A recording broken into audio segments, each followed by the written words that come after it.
Assalamualaikum warahmatullahi wabarakatuh. Hai, ketemu lagi dengan saya Mutia. Hari ini kita akan membahas mengenai komunikasi pemberdayaan.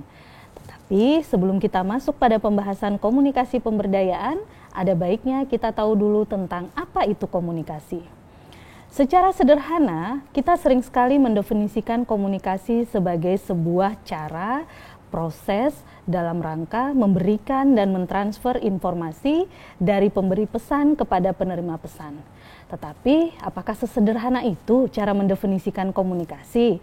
Jika memang sesederhana itu, mengapa sering sekali terjadi beberapa misdefinisi terkait dengan komunikasi? Nah, oleh karena itu, mari kita saksikan dan simak beberapa definisi komunikasi berikut ini.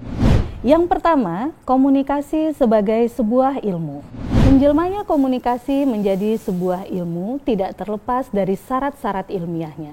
Sebuah ilmu dikatakan sebagai ilmu harus memenuhi beberapa kriteria-kriteria sebagai berikut. Oke, syarat yang pertama yang harus dimiliki oleh sebuah ilmu jika dikatakan ilmu yang pertama adalah objektif. Ilmu yang dimaksud dengan objektif, ilmu harus memiliki objek kajian. Nah, bagaimana dengan komunikasi?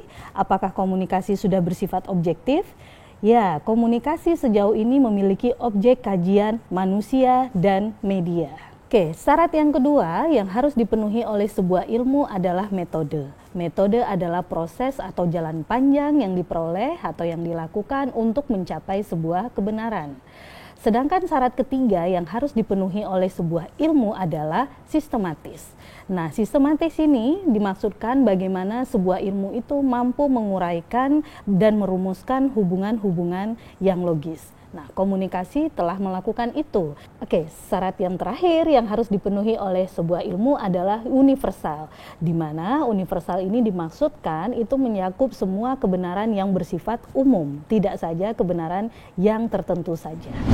Dari keempat syarat ilmiah ilmu yang harus dipenuhi tadi, yang seperti yang sudah kita bahas tadi, komunikasi telah memenuhi syarat tersebut. Komunikasi memiliki objek kajian yang bersifat objektif tadi, objek kajiannya manusia dan media. Komunikasi memiliki metode, memiliki jalan atau proses untuk memperoleh kebenaran. Kemudian komunikasi memiliki sistematis dan yang terakhir adalah universal. Semua kebenaran yang dicari berdasarkan riset-riset yang dilakukan di bidang komunikasi tidak hanya untuk kebenaran tertentu saja, tetapi kebenaran yang bersifat umum. Nah, dengan terpenuhinya keempat syarat tadi, maka komunikasi kemudian berhak dikatakan sebagai cabang ilmu sosial. Kehadiran komunikasi sebagai cabang ilmu sosial itu mulai diakui pada abad ke-20. Tentunya kehadiran itu tidak terlepas atau tidak berdiri sendiri, melainkan ada kontribusi dari beberapa cabang-cabang ilmu lainnya. Sebut saja ilmu politik, sosiologi, antropologi yang memberikan kontribusi besar terhadap ilmu komunikasi. Dan tentu saja filsafat sebagai induk dari segala ilmu juga memberikan kontribusi besar kepada ilmu komunikasi ini. Nah, sekarang kita masuk kepada konsep komunikasi yang kedua, yaitu komunikasi sebagai sebuah keterampilan. Kita sering sekali ditanya, kenapa sih kamu harus belajar komunikasi?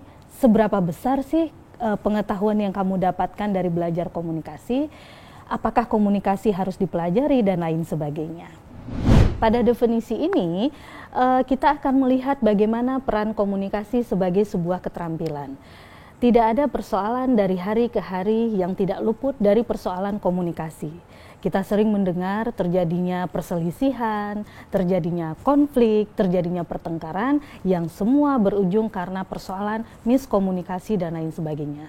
Karena itulah pada bagian ini seringkali komunikasi diartikan atau bersifat serba hadir. Banyak orang menganggap bahwa mereka adalah ahli komunikasi. Mereka merasa mengetahui segala seluk-beluk terkait dengan komunikasi. Tetapi tanpa disadari, komunikasi membutuhkan teknik yang tepat supaya ketika berbicara, mendengarkan, menulis, menjadi efektif. Nah, selanjutnya kita masuk kepada definisi komunikasi yang ketiga, yaitu komunikasi sebagai perubahan sosial. Seperti yang telah diuraikan sebelumnya, komunikasi memang bertujuan untuk mengubah perilaku ataupun mempengaruhi orang lain agar mengikuti apa yang seperti yang kita inginkan. Dalam skala yang lebih luas, perubahan sosial yang dimaksudkan di sini adalah ketika komunikasi itu dilakukan pada sistem sosial atau struktur masyarakat yang besar pula, sehingga terjadi beberapa perubahan-perubahan yang meliputi perubahan terhadap norma yang ada, kemudian perubahan terhadap adat istiadat maupun kebudayaan yang ada di dalam masyarakat.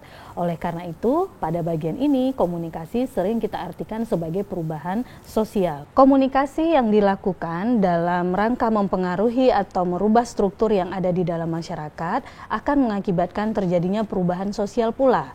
Sebagai contoh, seandainya di dalam sebuah masyarakat pedesaan dilakukan kegiatan yang baru di bidang pertanian, peternakan dan lain sebagainya, maka akan terjadi pula perubahan sosial yang meliputi pola pikir, gaya hidup, dan cara bermasyarakat di pedesaan. Selanjutnya kita masuk kepada definisi yang keempat, yaitu komunikasi sebagai proses interaksi. Pada bagian ini atau pada definisi ini, kita perlu memahami bahwa komunikasi itu merupakan sebuah proses yang berlangsung secara terus-menerus, di mana ketika pengirim pesan memberikan pesan kepada penerima pesan, maka sebaliknya penerima pesan juga akan mengirimkan pesan kepada pengirim pesan. Sehingga teman-teman bisa melihat pada gambar yang berikut ini. Diawali dari pesan, kemudian dikirimkan kepada penerima pesan melewati berbagai saluran atau media yang digunakan, kemudian penerima pesan menerima pesan tersebut dan memberikan feedback atau umpan baliknya kepada pengirim pesan. Begitu seterusnya proses komunikasi sebagai sebuah interaksi, proses yang berlangsung secara terus-menerus. Oke, yang kelima, kita akan masuk kepada definisi komunikasi sebagai proses hegemonik dan proses partisipatoris. Komunikasi kita ibaratkan sebagai pisau bermata dua. Di satu sisi, dia akan memberikan keuntungan kepada kita jika kita mampu memanfaatkannya secara efektif. Akan tetapi di sisi lain akan memberikan kerugian kepada kita jika tidak dilakukan sebagaimana mestinya. Nah, begitupun dengan konsep hegemoni dan partisipatoris. Di dalam konsep hegemoni, komunikasi berperan penting ketika ingin melakukan doktrin kepada masyarakat atau sekelompok orang supaya mengikuti atau menyetujui ide-ide atau gagasan yang diberikan. Sementara di dalam konsep partisipatoris, komunikasi berperan penting bagaimana untuk mengajak masyarakat atau sekelompok orang berpartisipasi dan ikut serta pada gagasan yang diberikannya. Perbedaannya tidak hanya sekedar mendoktrin, tetapi lebih pada bagaimana di partisipatoris ini orang-orang dilibatkan, kelompok masyarakat dilibatkan untuk ikut serta pada gagasan tersebut. Nah, demikianlah beberapa definisi komunikasi yang tadi sudah kita sebutkan di awal, mulai dari komunikasi sebagai sebuah ilmu, komunikasi sebagai sebuah keterampilan, komunikasi sebagai sebuah perubahan sosial, komunikasi sebagai proses interaksi, dan yang terakhir komunikasi sebagai proses hegemoni dan partisipatori. Dengan demikian kita meyakini dan menyadari bahwa tidak ada satupun definisi komunikasi yang mutlak. Karena apa? Karena tadi seperti yang sudah kita sampaikan di awal, komunikasi merupakan cabang ilmu yang terjadi atas kontribusi dari beragam ilmu-ilmu yang ada. Sehingga ketika dalam pendefinisiannya, tentu saja kontribusi dari cabang-cabang ilmu yang ada memberikan beberapa definisi tersebut. Nah, dari beberapa definisi komunikasi yang sudah kita sampaikan tadi, ada satu hal yang perlu kita ketahui dari ilmu ini, yang dimana ilmu ini sering sekali kita sebut dengan ilmu yang paling sering dikawinkan dengan beragam ilmu-ilmu yang lain. Atau dengan kata lain, ilmu komunikasi sering bersifat elektif atau penggabungan dari beragam cabang-cabang ilmu yang lainnya. Sebut saja politik, sosiologi, antropologi maupun psikologi melahirkan beragam cabang-cabang kajian dalam ilmu komunikasi seperti komunikasi politik, psikologi komunikasi, sosiologi komunikasi, dan lain sebagainya. Aubrey Fisher, seorang pakar ilmu dari komunikasi, menyebutkan bahwa ilmu yang paling banyak dikawinkan dengan cabang ilmu yang lain adalah ilmu komunikasi. Bahkan, Scrum menyebutkan bahwa komunikasi itu seperti perjalanan yang menemui persimpangan. Ketika kita berada di persimpangan, kita akan berhenti. Nah, ketika berhenti itu kita akan menoleh kiri dan kanan. Begitupun dengan cabang-cabang ilmu sosial lainnya.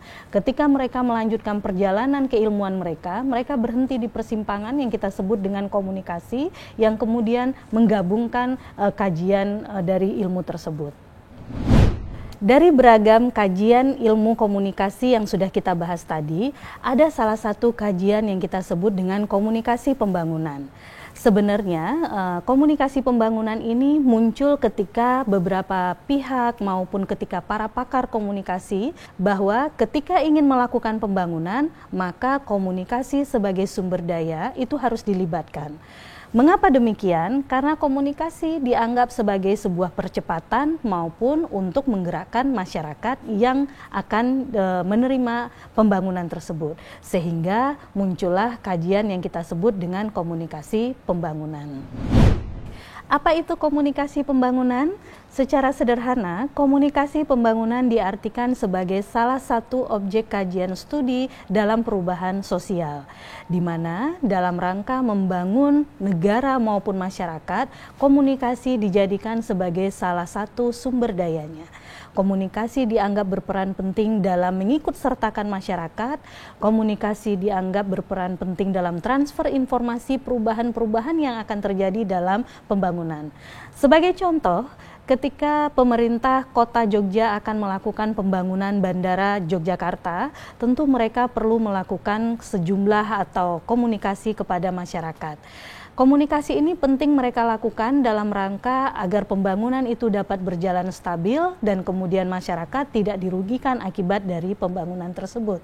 Oleh karena itulah, dalam hal ini, dalam program pembangunan, komunikasi dianggap sebagai sumber daya penting karena akan membuat terjadinya percepatan dalam pembangunan tersebut. Setelah kita memahami tentang komunikasi pembangunan, maka ada beberapa hal yang perlu kita ketahui tentang pembangunan itu sendiri. Pembangunan ada beberapa definisinya.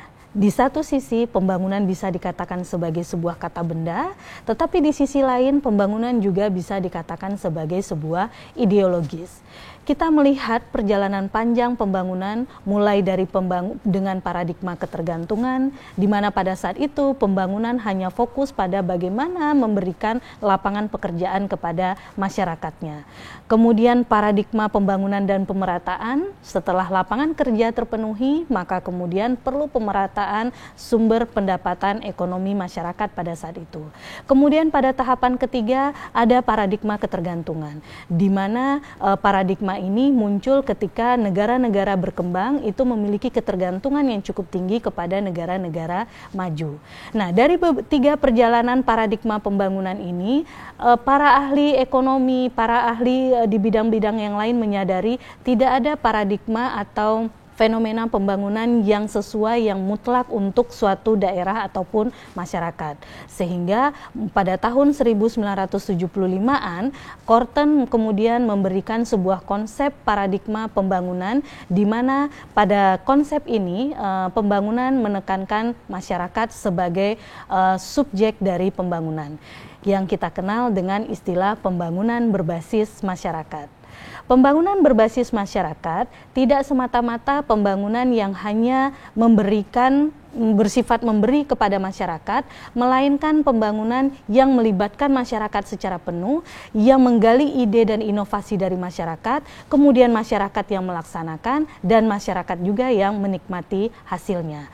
Nah, paradigma inilah yang kemudian akan menghantarkan kita pada konsep pemberdayaan masyarakat.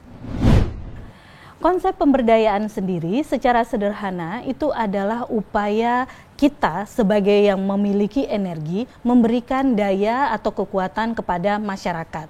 Itu secara sederhana. Tetapi secara definitif, pemberdayaan merupakan proses yang panjang yang dilakukan oleh sekelompok pelaku pemberdayaan yang bertujuan untuk menguatkan potensi-potensi yang ada di dalam masyarakat. Jadi, jika tadi pembangunan di awal hanya menekankan masyarakat sebagai objek pembangunan, tetapi di pemberdayaan atau di konsep pemberdayaan ini justru masyarakat sebagai subjek dari pembangunan itu sendiri. Ide, inovasi, dan gagasan itu berasal dari masyarakat, potensi-potensi yang mereka miliki juga berasal dari masyarakat, dan kemudian mereka mengeksekusinya sehingga terjadi perubahan-perubahan dalam kehidupan masyarakat tertentu. Pertanyaan berikutnya adalah bagaimana caranya kita akan menggerakkan potensi masyarakat, meningkatkan partisipasi masyarakat untuk terlibat penuh dalam pembangunan? Nah, inilah jawabannya. Jawabannya adalah komunikasi. Komunikasi sebagai sumber daya itu bertugas dalam rangka menguatkan potensi-potensi masyarakat melalui transfer informasi, melalui diskusi, maupun dialog-dialog yang dilakukan. Karena tanpa komunikasi, maka proses partisipasi dan penggerakan masyarakat itu tidak akan terjadi. Nah, terlibatnya komunikasi dalam aktivitas pemberdayaan ini sering kita kenal dengan istilah komunikasi pemberdayaan, di mana komunikasi pemberdayaan ini adalah upaya yang dilakukan dalam rangka menguatkan potensi masyarakat, dalam rangka menggerakkan masyarakat, dalam rangka memberikan energi dan daya kepada masyarakat supaya mereka mandiri secara finansial dengan melibatkan elemen-elemen komunikasi. Apa saja elemen-elemen komunikasi yang terlibat dalam proses pemberdayaan ini? Sering kita kenal dengan komunikator, yang kita kenal dengan istilah fasilitator atau penyuluh. Kemudian ada pesan dalam program pemberdayaan itu juga beraneka ragam. Ada pesan edukatif, pesan yang bersifat informatif, ataupun pesan yang bersifat provokatif. Yang ketiga, elemen berikutnya adalah saluran atau media yang digunakan ketika proses pemberdayaan tersebut. Beberapa saluran atau media yang digunakan diantaranya bisa melewati sosialisasi, penyuluhan, dialog, dan lain sebagainya. Tidak tertutup kemungkinan media massa pun atau media baru pun akan menjadi saluran yang digunakan dalam proses pemberdayaan. Elemen yang keempat adalah komunikan. Komunikan di dalam pemberdayaan masyarakat sering kita kenal dengan istilah penerima manfaat. Penerima manfaat ini bisa jadi masyarakat yang ada pada suatu wilayah atau bisa jadi mereka yang memang ingin berpartisipasi dalam program-program pembangunan sehingga mereka mendapatkan hasil dari sana, mereka membuat keputusan dari sana dan mereka juga melaksanakan aktivitas program pemberdayaan tersebut. Dan elemen yang terakhir adalah feedback. Feedback atau misalnya umpan balik yang diberikan oleh masyarakat terkait dengan apakah mereka setuju akan adanya program pemberdayaan atau mereka menolak atau mereka ikut berpartisipasi tetapi secara pasif. Nah, inilah yang disebut dengan komunikasi pemberdayaan. Jadi secara sederhana komunikasi pemberdayaan merupakan usaha yang dilakukan dalam rangka menggerakkan masyarakat, meningkatkan partisipasi masyarakat dengan melibatkan elemen-elemen komunikasi di dalamnya. Sehingga dengan dilakukannya pemberdayaan, masyarakat dapat mandiri baik secara finansial maupun mandiri secara sosial.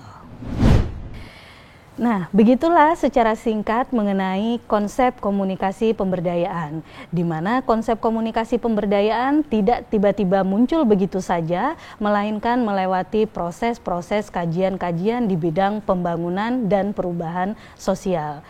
Pada pertemuan berikutnya kita akan membahas apa-apa saja model-model komunikasi pemberdayaan dan bagaimana seharusnya pemberdayaan itu dilakukan kepada masyarakat. Nah, sampai di sini dulu pertemuan kita. Kita akan berjumpa lagi pada episode-episode berikutnya. Terima kasih. Assalamualaikum warahmatullahi wabarakatuh.